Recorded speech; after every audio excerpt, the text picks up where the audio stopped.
Hello बच्चों, कैसे हो आप लोग। आई होप आप लोग बढ़िया होंगे, बढ़िया तरीके से लेक्चर्स को अटेंड भी करते होंगे और किसी भी तरीके से आपको लेक्चर को अटेंड करने में कोई भी प्रॉब्लम्स नहीं हो रहेगी। बच्चों, आप लोगों को अभी रिसेंटली हमने चैप्टर नंबर 1 साइंस में स्टार्ट किया है और आप लोगों को रेगुलर हम लोग लेक्चर प्रोवाइड करा रहे हैं हमारे यूट्यूब चैनल कुमार प्रवीण। जहाँ पर कोई भी लेक्चर यदि आपको मिस हो जाता है तो आप यूट्यूब चैनल में class 10th CBSE NCERT playlist में जाइएगा, वहाँ पर चैप्टर 1 की आपकी सभी वीडियो प्रोवाइड आपको हो चुकी है। बच्चों, क्वेश्चन आंसर भी आपको जल्दी प्रोवाइड करा दिए जाएंगे PDF फॉर्मेट में। तो बच्चों, आपको छोटे छोटे लेक्चर्स हम लोग प्रोवाइड करा रहे हैं ताकि आप लोगों को ज़्यादा लोड भी नहीं पड़े और टॉपिक को अच्छे से और बेहतरीन कंटेंट को आप समझ पाओ। लंबे लेक्चर होने से प्रॉब्लम आ जाती है, स्टूडेंट कंटिन्यूटी से लेक्चर को देख नहीं पाता है और उनको प्रॉब्लम्स हो जाती है। तो इसलिए जो भी लेक्चर आपको प्रोवाइड कराया जा रहा है उसको आप सावधानी पूर्वक और समझदारी से आप लोग देखिए, ठीक है बच्चों।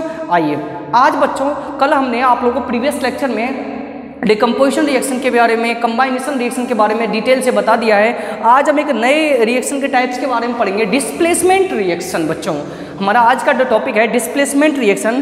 तो इसके लिए बच्चों आप लोग पेज नंबर 10 पर आइए। किस पर आइए बच्चों? पेज नंबर 10 पर आइएगा और जो भी आपको लेक्चर दिखाए जा रहे हैं उसको देखिए। बोर्ड एग्जामिनेशन है, आपकी प्रिपरेशन अच्छी करिए।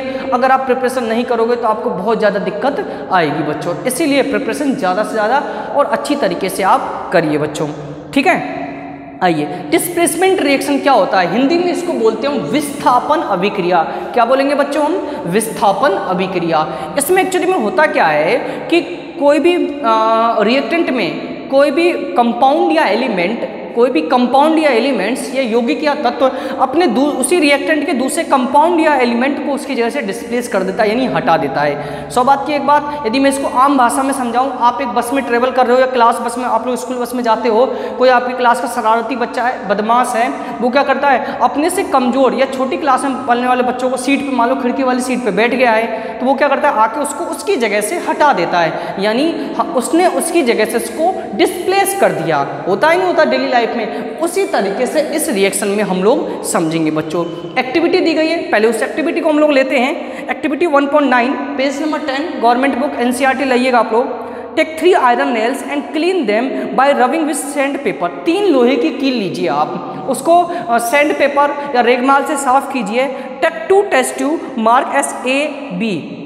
आप उस पर टेस्ट ट्यूब लीजिए 2 और उस पर मार्क कीजिए AB। 2 टेस्ट ट्यूब लेना है, A और B लेवल लगा लेना है आपको, ठीक है। In about 10 ml copper sulphate solution, और दोनों ही टेस्ट ट्यूब में आपको 10 ml कॉपर सल्फेट का सॉल्यूशन CuSO4 जिसका फॉर्मूला होता है वो आपको फिल करना है।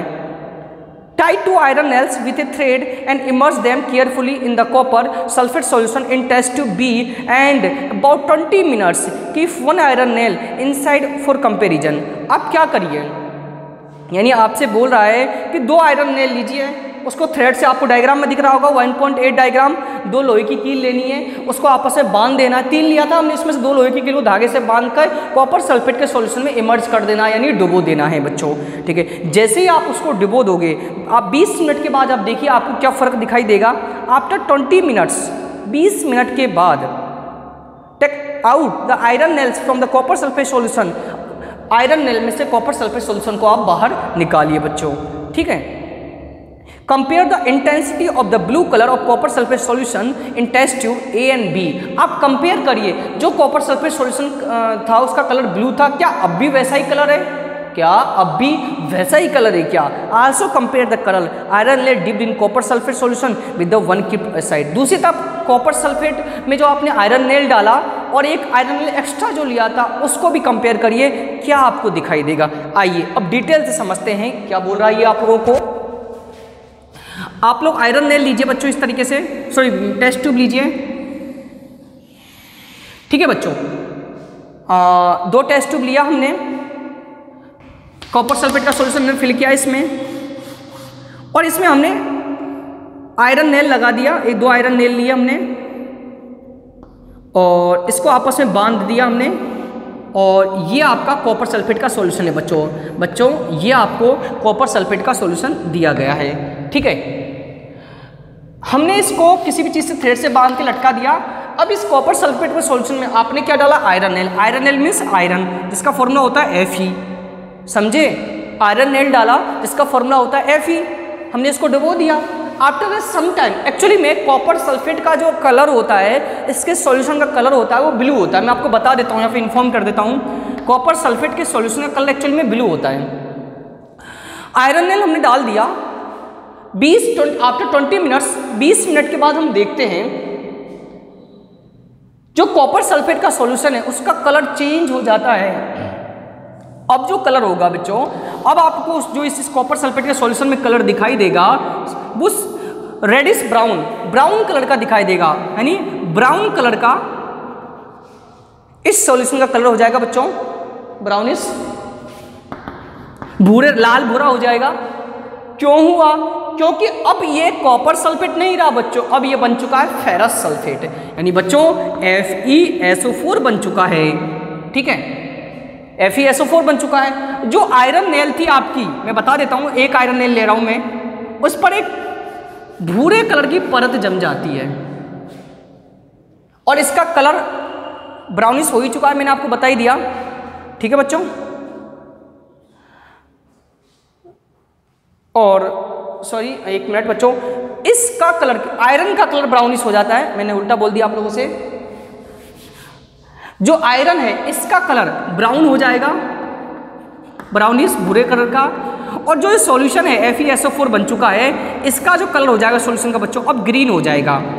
कलर कैसा था? ब्लू से क्या हो गया बच्चों अब ग्रीन हो गया। और जो आयरन नेल था वो आयरन नेल का कलर लगभग अब ब्राउनिश हो गया है। मेरी बात समझिएगा, हमने आयरन नेल डाला कॉपर सल्फेट के सॉल्यूशन में, कॉपर सल्फेट के सॉल्यूशन कलर ब्लू था, लेकिन आफ्टर 20 मिनट्स 20 मिनट के बाद इसका कलर ग्रीन हो जाता है। ग्रीन होने का कारण अब ये कॉपर सल्फेट नहीं रहा, अब ये फेरस सल्फेट बन चुका है। ठीक है, और कील का कलर भी भूरा हो गया। समझ गए? आइए आगे पढ़ते हैं, नेक्स्ट पेज पे आइएगा।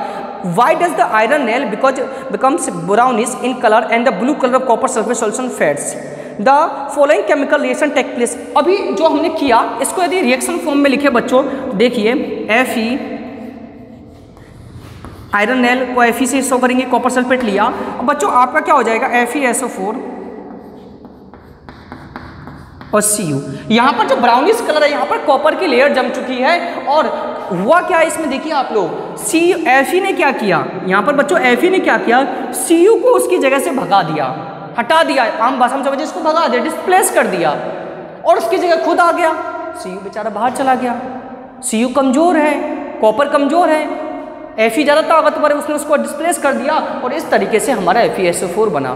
तो इस टाइप का जो भी रिएक्शन होता है बच्चों, इस टाइप का जो भी रिएक्शन होता है वो आपका डिस्प्लेसमेंट रिएक्शन की कैटेगरी में आता है।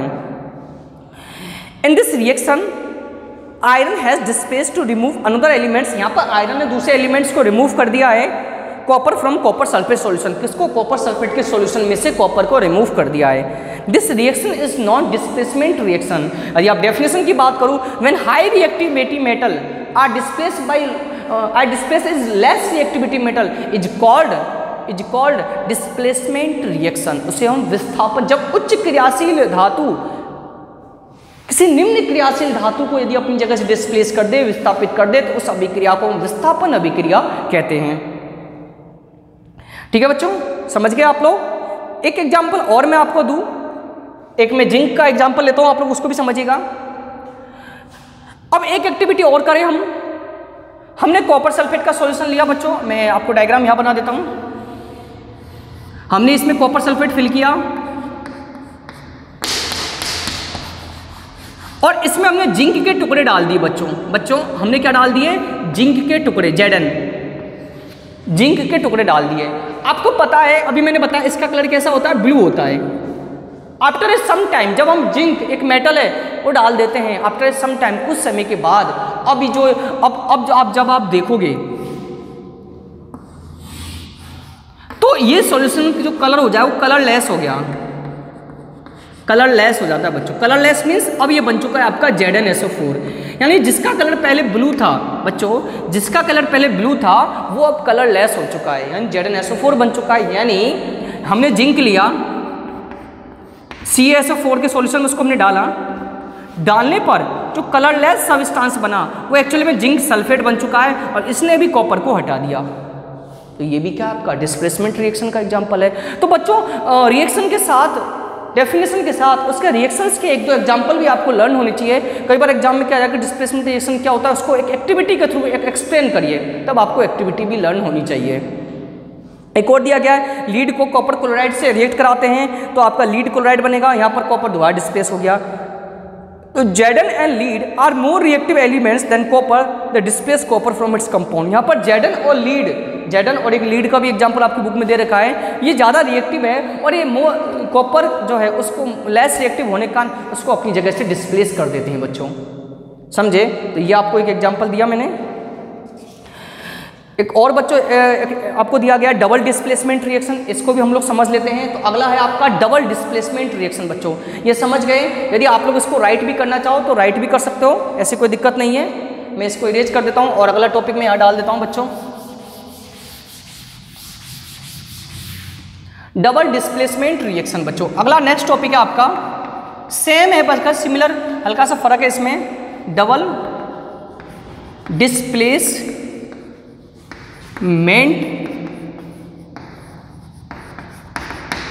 रिएक्शन, द्विविस्थापन अभिक्रिया, इसको भी देखते हैं। एक एक्टिविटी दी गई है 1.10, take about 3 ml of sodium sulphate solution in test tube. 3 ml हम सोडियम सल्फेट सॉल्यूशन लेते हैं बच्चों, Na2SO4। In another test tube about 3 ml barium chloride, एक और टेस्ट ट्यूब है जिसमें 3 ml बेरियम क्लोराइड है, BaCl2 है। दोनों को हमने मिक्स कर दिया। वाई डू वी ऑब्जर्व, क्या देखते हो, यू विल बी ऑब्जर्व, जब आप सोडियम सल्फेट में बेरियम क्लोराइड का सॉल्यूशन मिक्स करते हो, which is insoluble in water, वो घुलता नहीं है। मतलब जैसे आप घोलोगे नीचे एक सफेद कलर का पदार्थ जम जाएगा, व्हाइट सब्सटेंस, विच इज, दोनों को घोलोगे तो नीचे देखोगे सफेद कलर का पदार्थ जम जाएगा। इस सफेद कलर के पदार्थ जो कि पानी में डिजोल्व नहीं होता है, the insoluble substance is form is precipitation, precipitate. ये जो इंसॉल्युबल पदार्थ बना है वो प्रिसिपिटेट कहलाएगा। यानी जब आप सोडियम सल्फेट में बेरियम क्लोराइड को मिक्स करोगे तो सफ़ेद रंग का पदार्थ नीचे जम जाएगा। ये सफ़ेद रंग का पदार्थ प्रिसिपिटेट अवक्षेपित कहलाएगा। जैसे आप कपड़े वगैरह धोते हो, कपड़े वगैरह धोने के बाद बाल्टी एक पानी है उसमें हम निचोड़ते हैं तो देखा होगा नीचे सफ़ेद कलर का एक मटमेले कलर का एक गंदगी जम जाती है, वो पानी में नहीं घुलता है, तो वो क्या प्रिसिपिटेशन हो गया है। तो अंडरलाइन करिएगा, any reaction that produce a precipitate can be called precipitation reaction। ऐसी अभिक्रिया इसमें प्रिसिपिटेशन होता है, अवक्षेपण होता है, उसे अवक्षेपण अभिक्रिया बच्चों हम लोग कहते हैं। ओके, समझे आप लोग। इसके ऊपर बच्चों एक रिएक्शन भी आपको दिया गया है, देखिएगा Na2SO4 प्लस BaCl2, ठीक है, BaCl2 BaSO4। अब यहां पर भी समझिएगा ये 2NaCl, देखिए Na2SO4 plus BaCl2 BaSO4 2NaCl। अब यहाँ पर आपको क्या हो रहा है, हमने सोडियम सल्फेट या बेरियम क्लोराइड के सॉल्यूशन में लिया और यहाँ पर आपको चेंजेस नजर आ रहा है कि एक्चुअली में यहाँ पर हुआ क्या, जो SO4 है सल्फेट आयन वो बेरियम के साथ चला गया और जो क्लोराइड आयन है वो सोडियम के साथ आ गया। दिख रहा है नहीं दिख रहा है आपको, सल्फेट आयन है वो बेरियम के साथ आ गया, क्लोराइड आयन है वो आप सोडियम के साथ चला गया। तो रीजन दिया गया, नेक्स्ट पेज पर आइएगा, व्हाट कोज दिस, ऐसा क्यों हुआ, the white precipitate of BaSO4, जो सफेद रंग का पदार्थ नीचे जमाना वो क्या है, BaSO4 बेरियम सल्फेट है, ठीक है, is form by the reaction SO4-2N sulphate and Ba+2 और बेरियम दोनों आपस में मिक्स हो गए, यानी Ba+2 और SO4-2 ये दोनों आपस में क्या हो गए, मिक्स हो गए। आपका BaSO4 इन्होंने बनाया जो कि व्हाइट प्रिसिपिटेट सब्सटेंस है। Such reaction in which there as, underline करिएगा, such reaction sorry the other product form is sodium chloride, उसके बाद जो बचा हुआ प्रोडक्ट है Na2 और Cl2 मिलकर NaCl इन्होंने बना लिया, ठीक है।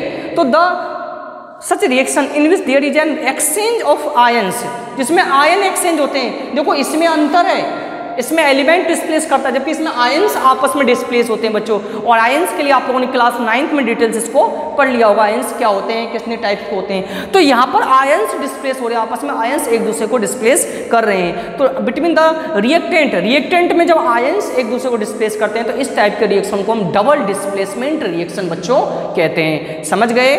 तो तो इस तरीके से आपका ये टॉपिक भी कंप्लीट हुआ।